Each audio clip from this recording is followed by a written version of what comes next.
रघुपति चरित देखे पुरवासी, पुनि पुनि कहै धन्य सुख राशि। राम राज बैठे त्रिलोका, हर्षित भय गए सब शोका। कहते हैं जब प्रभु श्री राम अयोध्या के सिंहासन पर विराजमान हुए थे तो सारे दुख, कष्ट, हर्ष और उल्लास में बदल गए थे। उसी प्रकार मेरा मानना है कि जब धनबाद लोकसभा सीट में सांसद के रूप में बाघमारा विधायक और भाजपा के प्रत्याशी ढुल्लू महतो जी जब जीतेंगे तो इसी प्रकार धनबाद के सारे दुख, कष्ट सभी हर्ष और उल्लास में बदल। अनुज चाचू, मिथुन चाचा, दोनों मिथुन चाचू और मनोज सिंह जी, राजू सिंह जी, ये लोग और नीपू सिंह जी ना, और भी बहुत सारे लोग हैं जो कि ढुल्लू महतो जी को सपोर्ट करते हैं। और ये ना बहुत ज़्यादा ये कार्यकर्ता भी है ढुल्लू महतो जी के, जिसके कारण मुझे ऐसा लगता है कि धनबाद लोकसभा सीट से आने वाले 40 गांवों में से सारे के सारे गांव में उनके लिए बहुमत से वे विजय होंगे। नमस्कार, व्योम टीवी के पेज में चुनावी दंगल 2024 में अनेक क्षेत्रों से आपका स्वागत करते हैं। श्रीमान, बात करेंगे धनबाद लोकसभा क्षेत्र का। इससे पहले भी यह बीजेपी के ही खेमे में रहा लंबे समय तक, लेकिन जहां तक विकास की बात होती है तो विपक्ष और पक्ष के बीच में एक तकरार हमेशा बना रहता है। चाहे विकास का पैमाना कितना भी ऊंचा क्यों नहीं हो, विपक्ष का यह काम होता है एक बेहतर गोलबंदी करके उनको धराशाही करना। ऐसे में इस बार भाजपा के तरफ से हैं माननीय ढुल्लू महतो जी, जो बाघमारा के विधायक भी हैं। लेकिन यूं कहते हैं ना कि कुछ लोगों के साथ ऐसा चीज रहता है विडंबना की, खेलने से पहले ही उनके साथ विरोध शुरू हो जाता है। अभी माननीय बाघमारा विधायक ढुल्लू महतो का जैसे ही धनबाद का प्रत्याशी बनाया गया, विरोध का स्वर बहुत तेजी से और मुखर और प्रखर होकर अनेक लोगों के तरफ से रखा गया। इन्हीं सारी चीजों के बीच में उनके ही एक समर्थक, हालांकि वो राजनीति से तो नहीं है लेकिन राजनीति प्रतिबिंब पर बड़ी उनकी पैनी नजर रहती है, कहते हैं कि उम्र हर चीज का गवाह होता है लेकिन राजनीति में नहीं होता। इन्हीं सारी चीजों को लेकर आज हम लोग बात करेंगे। हमारे साथ व्योम टीवी के पेज पर पहले भी सिमरन बहुत इंटरव्यू दे चुकी है। सिमरन, पहले तो स्वागत। Thank you. एक नारा चल रहा है, जो राम को लाए हैं हम उनको लाएंगे, क्या कुछ कहेगी इस रामनवमी के पावन पर्व पर? जी बिल्कुल, जो राम को लाए हैं हम उनको लाएंगे, क्योंकि वे हमारे आस्था का अगर ध्यान रख रहे हैं तो हम उनकी जीत का ध्यान रखेंगे। और अल्पसंख्यक का ध्यान नहीं रखेंगे, मुस्लिम का ध्यान नहीं रखेंगे, क्रिश्चियन का ध्यान नहीं रखेंगे, केवल सनातनी व्यवस्था का ही ध्यान रखेंगे। क्या मुस्लिमों के लिए उन्होंने कुछ भी नहीं किया? उन्होंने ऐसा नहीं है कि वे केवल सनातनी लोगों के लिए ही काम कर रहे हैं। हर धर्म, हर संप्रदाय के लिए वो लोग काम कर रहे हैं, तो हर धर्म के लोग उनको वोट देंगे, ये मेरा दावा है।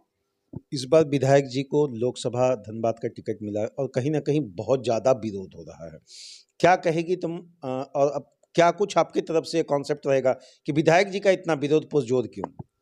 जो लोग ऊपर उठते हैं उनको दबाने के लिए जोर दबाव तो डाला ही जाता है। अब आप ही देख लीजिए, बाघमारा विधानसभा क्षेत्र के विधायक ढुल्लू महतो जी जो है, उन्होंने बाघमारा विधानसभा में इतना ज़्यादा उन्होंने काम किया, इतना ज़्यादा उन्होंने काम करते करते इतना विकास कराया कि विपक्ष इससे डर रही है। डर के वे लोग सोच रहे हैं कि ताकि कोई ना कोई काम हम लोग करें जिससे वो लोग दब जाए। सभी लोग कहता है उन पर बहुत सारा केस है, 50 केस है, या इससे अधिक संपत्ति का मामला रहा, हालांकि कोर्ट ने उसको खारिज कर दिया। ये सारे गोलबंदी के बीच में क्या विधायक जी निकल पाएंगे धनबाद सीट से? क्यों नहीं निकल पाएंगे? उन्होंने ऐसा काम ही किया है कि वे जरूर जीतेंगे, और मेरा दावा है कि 8 लाख वोट से वे जीतेंगे। 5 लाख बोल रहा, 3 लाख आप बढ़ा दी, 8 लाख कर दी हैं। अच्छा, इतना मन में विश्वास क्यों माननीय विधायक ढुल्लू महतो का धनबाद सीट निकालने के प्रति आपके मन में? बाघमारा विधायक ढुल्लू महतो जी ने इतना विकास किया है जो कि मैंने खुद अपनी आंखों से देखा है। मैंने देखा है, मैं खुद बाघमारा विधानसभा क्षेत्र के रहती हूँ, और वहाँ पे मैंने देखा है कि हमारे क्षेत्र में क्या क्या विकास होता है।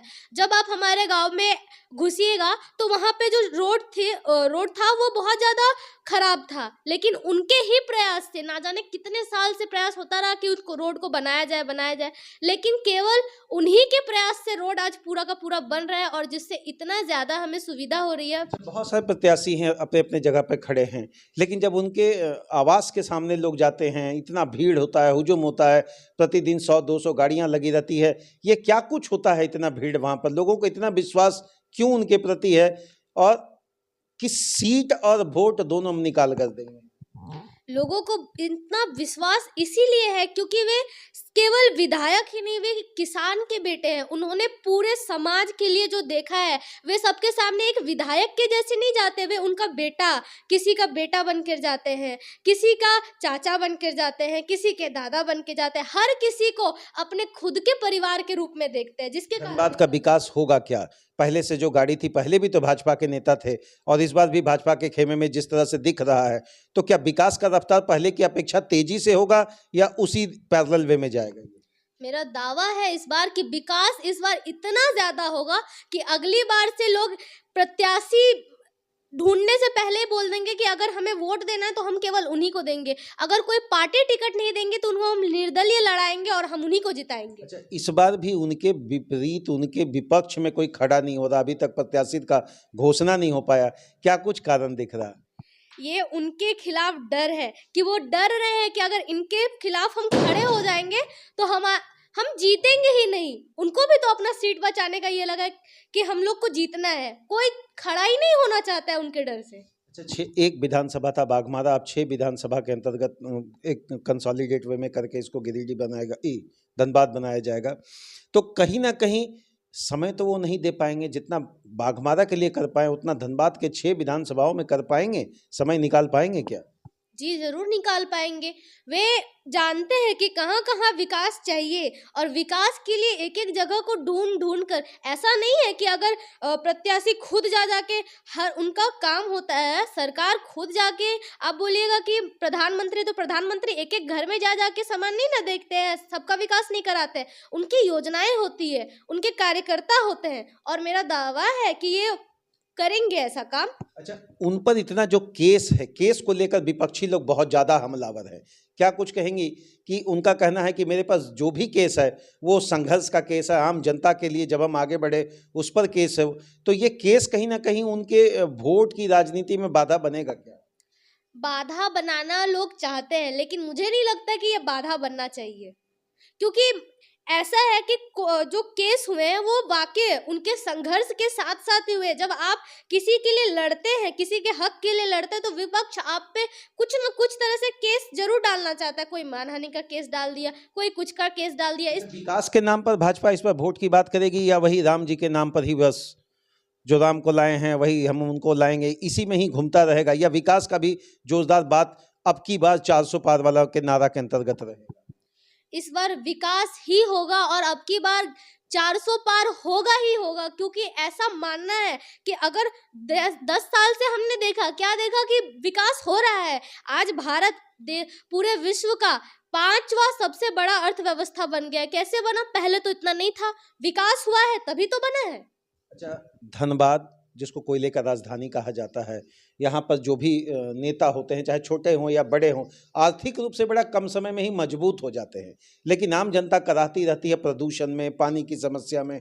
क्या कुछ आपका एक अनुरोध होगा कि अगर विधायक जी आने वाले समय में सांसद बन जाए तो धनबाद को किस तरह से परिलक्षित करके एक सुंदर धनबाद हम लोगों को दें? वो पहला तो कोयला का जो तस्करी होता है, गैर कानूनी तस्करी, मेरा सबसे ज़्यादा अनुरोध यही रहेगा कि इस गैर कानूनी तस्करी को रोका जाए और जो जिनके हक का पैसा है उनको उसी तक पहुंचाया जाए, ताकि हर एक नागरिक का, हर एक छोटे से छोटे नागरिक का विकास हो सके। भाजपा की मैं भाजपा के लिए नहीं, भाजपा इसीलिए क्योंकि भाजपा हर किसी का विकास देखती है और उनके साथ घुल मिल कर रहना भी जानती है। ऐसा आरोप लगता है कि भाजपा पर तुष्टीकरण का मामला है, हिंदुत्व का पार्टी है, सनातनी पार्टी है, तो ऐसे में अल्पसंख्यक मन में उन लोगों का एक शंका बना रहता है कि हम भाजपा की तरफ क्यों जाए।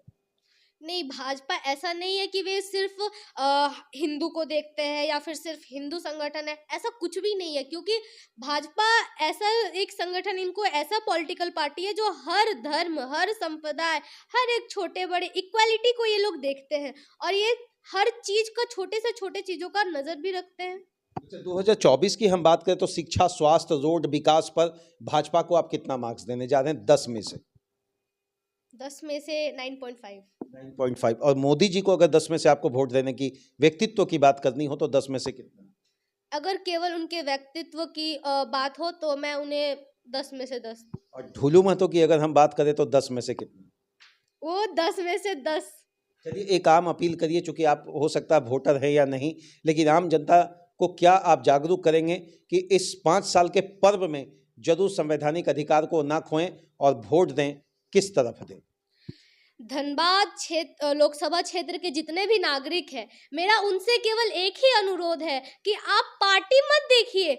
पार्टी देखने से लोग कहेंगे कि ये कांग्रेस का आदमी, हम कांग्रेस को सपोर्ट करते हैं, हम इन्हीं को वोट देंगे। आप पार्टी मत देखिए, आप प्रत्याशी को देखिए कि वे कितने अच्छे हैं, कितने गुणवान हैं। वे हर धर्म संप्रदाय, हर छोटे बड़े लोगों को मिलकर रहना जानते हैं। अपने साथ हर किसी को अपना खुद का परिवार मानकर उनकी सेवा करते हैं, उनके हर दुख सुख हर चीज में उनके साथ रहते हैं। तो बस एक यही अपील रहेगी कि उन्हीं को वोट दें और भारी से भारी मतों से उनको विजय बनाए, ताकि वे इस बार अगर लोकसभा सीट जीत जाते हैं तो धनबाद का इतना विकास हो कि कोई ये ना कह पाए कि धनबाद पिछड़ा शहर है। बहुत बहुत धन्यवाद सिमरन।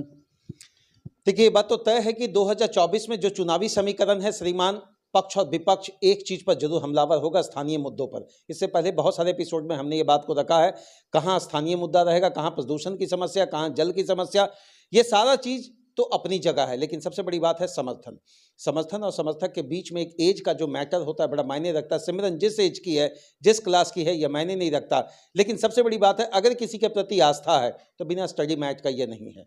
चलिए, ईश्वर करे या आगे बढ़े और देश में एक बेहतर अनुभूति अपने कार्य के माध्यम से करवाए। बस हम तो एक ही चीज कहेंगे कि धनबाद का विकास हो। धनबाद जो आज स्वास्थ्य, चिकित्सा, कृषि कहीं भी अगर पिछड़ा है तो कोई भी सांसद बने, इसका भला का बात सोचे। जय हिंद श्रीमान, जय हिंद और धन्यवाद सिमरन तुमको। बस एक अंतिम अपील रहेगा कि बच्चे देश के भविष्य हैं, तो बच्चे के लिए भी भाजपा कुछ करे, ऐसा कुछ मैसेज आप माननीय मोदी जी या माननीय ढुल्लू महतो को जरूर। अगर बच्चे हमारे देश का भविष्य, ये हर कोई जानता है कि अगर बच्चे नहीं शिक्षित नहीं होंगे तो हमारे देश का विकास नहीं होगा। इसीलिए सबसे बड़ी अपील यही रहेगी कि हर जगह पे जो स्कूल बनाए गए हैं, ऐसा नहीं है कि स्कूल नहीं है। हर जगह पे हमारे घर के पास में बहुत सारे स्कूल है। हमारा शहर में इतने स्कूल है कि बच्चों को पढ़ाई के लिए दिक्कत नहीं होनी चाहिए। बट कहीं कहीं पे रोड प्रदूषण के कारण, कहीं पे लोगों की आर्थिक गरीबी के कारण, या तो उनके माता पिता उनको भेजना नहीं चाहते ताकि वे उनको काम पे करा सके और अपने घर का आमदनी बढ़ा सके, तो कहीं ये चाहते हैं कि कोई बच्चे ही नहीं पढ़ना चाहते हैं, क्योंकि उन्होंने अभी बच्चों को एक लत लग गया कोयला। धनबाद में इतना कोयला है कि लोग कोयले की अवैध चोरी करके पैसे कमाना जो बच्चों भी सीख गए, इससे उनको मुक्त कराया जाना चाहिए और बच्चों की पढ़ाई पर ज्यादा ध्यान देना चाहिए।